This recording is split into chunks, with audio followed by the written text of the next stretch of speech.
Hey guys, welcome to another installment of the Jonathan Kellerman vlog. For those who are unfamiliar, I reread the murder mysteries written by author Jonathan Kellerman, and I talk about them because I feel like there might be other people that reread them in the same ways that I do and might have similar questions, similar things they like, similar things they don't like. Maybe you disagree with me. I want to talk about these books. I reread the whole series from start to finish. As a kind of a stress reliever and just, have some familiar content that uses my brain but doesn't require too much work. And as with most people that re-imbibe the same art, I have strong feelings about it and things that I want to talk about. So, most of these Kellerman books have the main characters of psychologist Alex Delaware and detective Milo Sturgis. This is the only book in the Kellerman universe that I am aware of. Again, I don't count the books that he co-wrote with other people, that makes no mention of them. None of the characters cross over.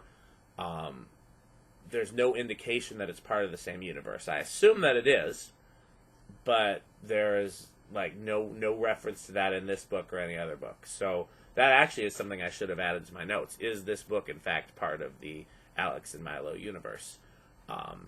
But we'll assume that it is unless proven otherwise. So, let's talk about the book. Let me give you a brief synopsis. Again, these videos are intended for people that have read them so that we can discuss them. And there might be spoilers, but if you haven't read it and you want to keep watching, let me give you just a little bit of a rundown on the book. So, this book follows Dr. Jeremy Carrier, who is a psychologist at the fictional City Central Hospital in an unnamed city. We're going to rant about that in a bit because it really bothers me that I can't figure out what city this is supposed to be set in. But we're not there yet. We're going to rant about that in a little bit. So, prior to the book starting, his girlfriend was murdered.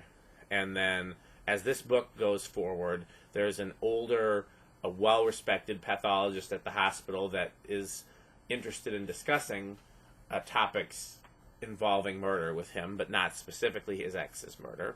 Meanwhile, the detective in his ex's murder, whose name is Bob Dorish, seems to be suspecting him of some new murders. So there's three different things at play. There's his ex-girlfriend, well, not ex-girlfriend. There's his girlfriend's murder prior to the book.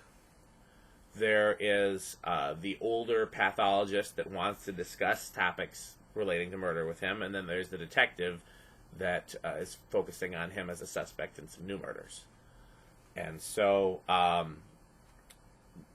as the book goes on, we start to figure out that some of those things are linked and that it's not just a coincidence. And ultimately, by the end of the book, we have solved his ex's murder as well as the other murders that have taken place. And the older pathologist has a reason for being invested, as well as some of the other people that he meets along the way. That's as much as I can give without spoilers. I know it's not a tremendously great synopsis, but I'm trying really hard not to give too much away. So, for those of you that have read the book, it's my time to rant, because my biggest gripe with this book, I know that Kellerman deliberately did not disclose the city where it is set, and perhaps it is intended to be completely fictional. But surely he wrote it using a certain city or cities as inspiration, and I'm determined to figure it out. So here are all the clues that I made note of in the book in terms of trying to figure out where this book is set. There's a neighborhood reference called Queen's Arms. There's a school called Basalt Preparatory Academy that may or may not be in the same city. I googled Basalt Preparatory Academy, and I found lots of similar schools in the Basalt, Colorado area. There is a dockside neighborhood called Seagate that we know is on seawater. It is not in California, nor is it driving distance from California. It is not Seattle. It is not Baltimore.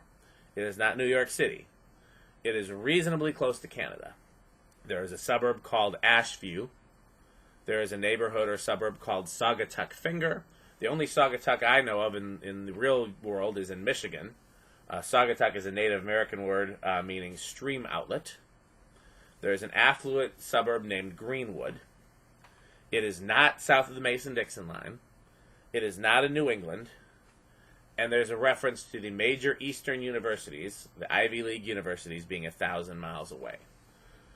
Now, I had my theories about where this was until I got to that last one where it said the major Eastern universities were 1,000 miles away. And it doesn't say thousands of miles. It specifically says 1,000 miles. So I got on a map, and I put the map at Harvard, and then I drew a circle, 1,000-mile radius, and I did the same thing for Cornell and all the other Ivy League universities, but they're all basically in the same era, so it didn't really change the circle that much. And that gave me nothing to work with, because 1,000 miles away from that general area puts you in Canada, puts you in Florida, and we know it's not in the South, puts you in Georgia, and we know it's not in the South, puts you in Alabama, and we know it's not in the South, puts you in Louisiana, and we know it's not in the South, puts you in Mississippi, and we know it's not in the South, puts in Arkansas, and we know it's not in the South, puts you in Missouri, and we know it's by seawater, puts you in Iowa, and we know it's by seawater, and Minnesota, and we know it's by seawater. And also, the book also implies that it's close to Canada, and none of those are close to Canada and a major body of water. So prior to that 1,000-mile thing, I was like, okay, I'd figured out that it was probably, it could have been Seattle, but the book says not Seattle, but it could have been like somewhere in the Pacific. I'd originally picked it out as being in the Pacific Northwest. And then when it's 1,000 miles from the Ivy League, and they're like, no, that's like 3,000 miles. And I was like, okay, so maybe it's upstate New York or somewhere like south of New England, north of D.C., on that coast. And then we're talking about hundreds of miles from the Ivy League, not thousands. And that's also not really that close. Well, I guess New York would be close to Canada, but a lot of that's not really that close to Canada. I feel like a few of those must have been thrown in as red herrings to, like, make it so you can't figure it out. And it's bugging me. It's really bugging me. God damn it. If somebody knows Kellerman, ask him where this fucking book is set, because it is absolutely stressing me out. I know it's supposed to be fictional. I know we're not supposed to know, but it has to be based on somewhere. Maybe it's based on like half Seattle, half Baltimore. I don't know. But yeah, that's my only real gripe with this book, and it's just if you can't tell, it's been eating away with me ever since, because when I started reading the book, every time I've read this book, I've been like, I wonder where it is. Let me try to figure out where it is, but I never made notes. And prior to making notes, I pretty much decided it was Pacific Northwest. It was Seattle-ish, you know? Seattle, or what else is Oregon? What's right below Washington State? But somewhere along that coast. North of California, south of Canada, along the coast there, whatever the major cities are. And then when I started making notes, a lot of those notes eliminated that region, and so yeah, this is just so now it's gonna bug me even more every time I read the book. I know it's supposed to be fictional, but I want to know where it's set. Okay, let's move on. What's a power board? So there's a patient of Jeremy's named Josh who's an electrician, but then when he describes his job, it sounds like, and how he was injured, it sounds like he's more of a lineman than an electrician.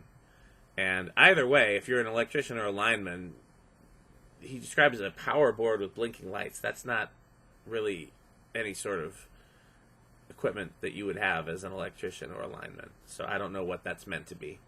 Maybe just a fictionalized version from the movies of what you think an electrician does. I don't know. Kellerman has a habit when he doesn't want to name something, he will say, you know, Jeremy named the town. Alex named the song, you know, like in this case, you know, Arthur Chess might ask, so Jeremy, where did you grow up? And then in the book it writes, Jeremy named the town, because they don't want to give away the town's name. They want it to be obscure. It really bugs me. Like, if you can't say, like, don't write the dialogue without writing the dialogue. In the past book, we talked about how Milo was talking about, you know, Milo named a famous director, and I investigated this case and blah blah blah. Like, I get, like, for legal reasons you probably can't name the director, but then put in a fictional name or something. Call him Megan Steelberg or something. Just do something. Don't have the dialogue without having the dialogue. And I think it was what book was it? It might have been Flesh and Blood, where Alex is in Gene Dalby's office. I might be confusing the books, but let's go with this. And Stevie Ray Vaughan's Crossfire is playing, and then Gene says blah blah blah, and then the book says I named the song, like, instead of just saying that's Crossfire. Like, I hate it. Okay, you can tell I'm still worked up about the first thing, but okay. My only other note is not critical, which is just that Shadley Renfrew, boy, that's a hard name to say, drinks postum. And I haven't heard of postum in many, many years. Okay, I made it through. My big rant is just about the setting. And this is the only... all the other books have completely known settings. Most of them take place in Los Angeles, which is obviously a real place. Butcher's Theater takes place in Israel, which is obviously a real place. I think the book with Dr. Grace Blades is also a Los Angeles thing. Yeah, I think all the books either take place in... either Los Angeles, Israel, or wherever this is. And this book was dedicated to his father, who I think passed right around the time this book was published, or he was sick or something like that. I don't know exactly when the book was published, but do my notes say? Hold on, let me look. It was published in 2003, and his dad passed in 2003. So his dad was probably still alive, but they knew it wouldn't be long when this book was being written. So this book was a tribute to his dad. So I tried to figure out where his dad was born to see if that could possibly be. And I couldn't find any records about that. I could find that Kellerman, the son, the author, was born in New York and raised in New York until his family moved to California.